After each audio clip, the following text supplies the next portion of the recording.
ไปส่งพี่น้องผู้ปันแห้งสื่อข่าวแซนมีเดียเขาดังเสียงนะคะเนาะเมื่อในก็แมนงานในวันที่17เดือนธันวาคม2026นะคะปุ่นตารายการข่าวขาตอนในเดียวดังข่าวเงาเกี่ยวกับไปลองซึ่งมันปืนภาวะทบพันตีหุงยาแทงตีหนึ่งตีในสีเวียงเมืองใหญ่นะคะเดี๋ยวดังข่าวเงาในเสียวก็มาผักตอนปันพี่น้องเขากว่านะคะเกี่ยวลองในเมื่อในวันที่15เดือนธันวาคม2026ขยามไปวัน2 โมงนะคะซึ่งมันยึดเมืองโหมดังจุ่มซึกปริกสิแลกว่าทบพันแทงโครงการหงยาเมากำตีในสีเวียงเมืองใหญ่ยึดไหลป้าเขิงใจตื้อในการหงยากูเซนแซนแทงไหน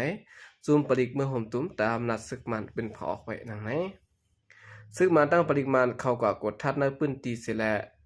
เดจำในวันที่9ในวันที่10และในวันที่11เดือนธันวาคม2026นั้นจะเฮิ่มมินปล่อยหมากใส่ในปืนตี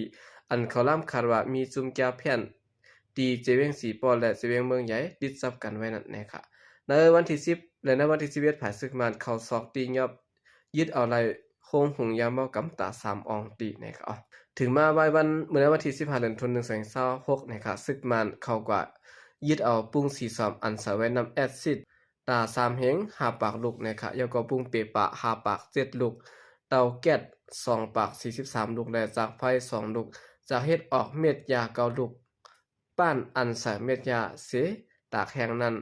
50อันบัดนะคะเลยสินั้นก็ทบผันป้าอองเตียนทางเทิมได้ว่าเปลี่ยนห้องจากโกตองอันเฮ็ดออกแฮปปี้วอเตอร์นะคะตาที่1นะคะเนาะซุ่มตีนอนกลนอยู่เซาตา12ตีโกตองตีไว้ปรุงแอซิด7ตีซุ่มอันไว้เครื่องใจตื้อในขักการของยานั้น2ลูกในภายจุ่มปริมาณเขาเป็นเผาออกเป็นทางการไว้นังไหนดีห้องหงยาเมากำอันซึกมันตั้งจุ่มปริมาณกว่าทุกวันแทงนั้นห่างไกลกันตั้งห้องหงยาเมากำอันซึกมันยึดไว้ไว้2ตีนั้นตา2.5 กิโลเมตรสิและมีเสียงห้องวันออกและเวียงเมืองใหญ่หมอก30กิโลเมตรนะคะย่านไกลกันตั้งวันหน้าหลังหมอก14กิโลเมตรเส้นในกล้วยวันนะคะตั้งภายซึ่งมันเขาได้นะคะเนาะไว้เสียเขาซิมไลห้องหงยาเยาะนะคะอันจะดีนะคะเนาะที่อันเขาปล่อยมากสนั่นนะคะเนาะตั้งภายซึกมันห้องเอาพ้องต่างดอกเมืองสิแลเขากว่ากดทัดในปืนตีแลตั้งภายจอมินทุนตอบไว้ดังสื่อข่าวว่าในโคงหงยาสนมีซึกเจ้าคืออำนันปฏิมาทรงซึ่งได้ SPP เข้ามาเกี่ยวข้องซ่อมนะครับตั้งภายซึ่งมันจอมินทุนหลาดซับแจงข่าว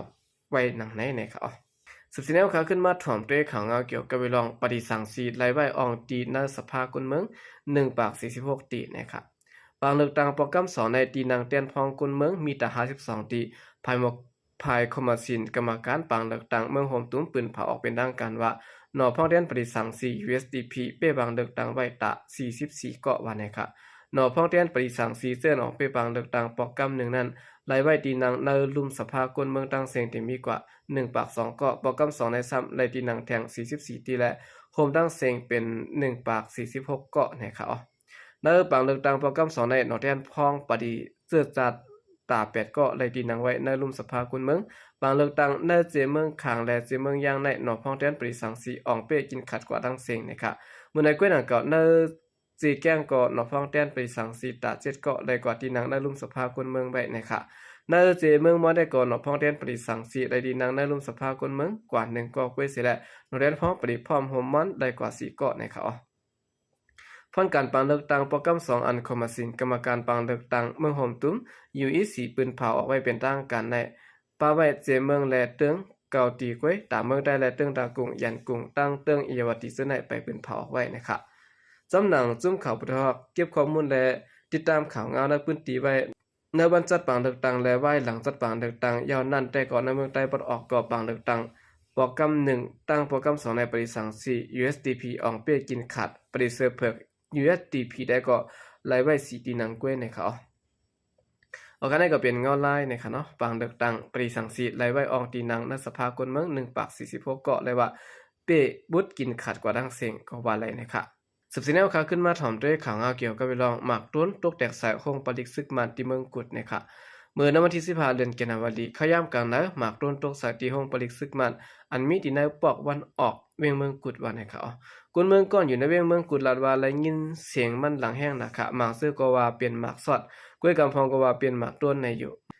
หมากเลยกว่าตกสายที่หิมเสียงห้องยาอันพีเดฟเขามาปล่อยวันนั้นกวนได้ก็เตอเหือมเตอก็อ่ำเลยหูซ้อมดีๆนะครับ เวียงเมืองกุดในซึกมันเขากุมกำขึ้นวันในเสียตะตึกเอาได้ขึ้นในเวียงกวยแหละภายนอกเวียงเมืองกุดในมีจุ่มยิบกองกลางเศร้าเคินหลายๆจุ่มอยู่เศร้าตัวหนึ่งกว่ามาไว้ซ่อมเสียตามเมืองมิดเมืองกุดจะในอยู่นะครับ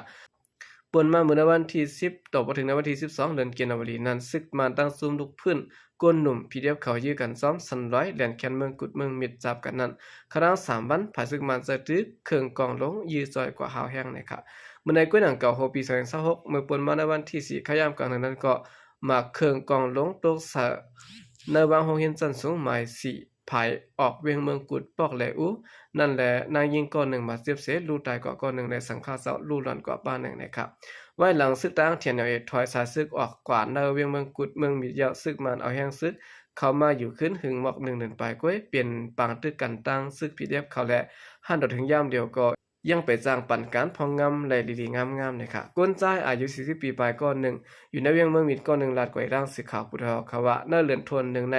กวนเนอฐานะแสงยาเขากำพองตีเขามาแทงไหนยินไว้เสื้อในอยู่เมื่อเลือนในเขาไปผุยไล่ลุ่มเขาซึกมันกวยขาเพิ่มแถมแห้งเขาเข้ามาอยู่ที่มีเปลี่ยนกาหือย่อกอมหูขาดภายพีเดียบเขาได้ก็ขึงยื้อซึกมันอยู่ที่นั่นขายะว่าไหนเดือนออกโทเบอร์ในวันที่27เดือนในวันที่28 2025นั้นลงบางซึ่งเมืองเขตอยู่กลางเฮ็ดเขียวบันสิแลห้องเอาซึกมันตั้งซึกตั้งกว่าอุบโอกันตั้งเมืองเขตเสไหลเขาตกลงกึดตึกกันมาสิแลภายซึกตั้งได้ถอยออกเวียงกว่านะครับไว้หลังนั้นซึ่งมันเขามาเอาตีอยู่ขึ้นดาวเวียงเมืองกุดตั้งเมืองมิดหน้าห่างเล่นโนเวมเบอร์ปี2025เดี๋ยวมื้อนั้นมานะครับซึก PDF ก็อยู่ภายนอกเวียงสิแลเปิ้งว่ายื้อซึกมันมาอำถัดนะครับอันนี้ก็เป็นข่าวเงาหมักต้นตกแตกสายของบริซึกมันที่เวียงเมืองกุดนะครับเนาะสืบสินเอาข่าวขึ้นมาถ่อมด้วยข่าวเงาเกี่ยวกับไปลองแห่งการเมืองมันหูก้นหมอก1ปากเกาะพิษหม้อแหมกันเหนือตั้งลงนะครับ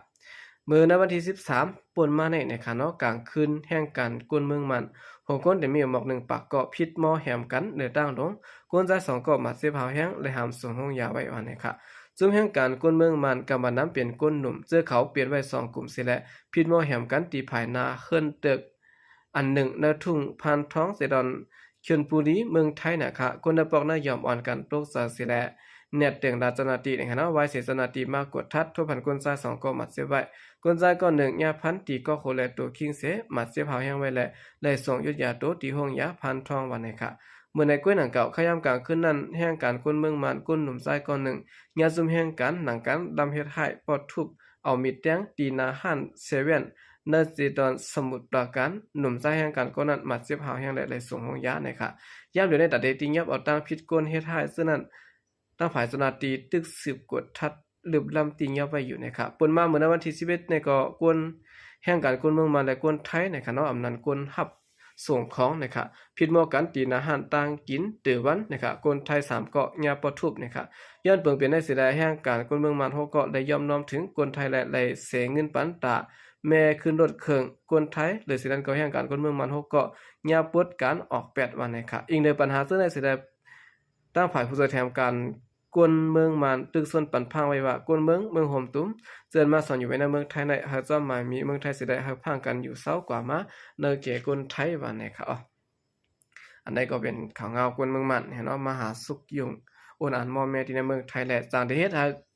แห่งกันนะครับเนาะไลตุขะอยากกินจอมข้าวแท่งไว้สิไหนนะครับเนาะอันเดไลตุขะก็ถึงเปลี่ยนกวนเจือมีวัดมีไว้กวยเหมือนกันนะครับเหตุการณ์หากินเล่งต้องก่อโปกับพิษหมอกวนไทยเขาก็สร้างติเฮ็ดให้กวนไทยเขาแปลงซังเหนือแห่งการมานะครับเนาะมื้อในกวนอันที่อันเปิ้นแปลงซังก็มีอยู่เยอะนะครับกวยกะเปิ้นก็อำไลลัดออกมาเปิ้นอำไล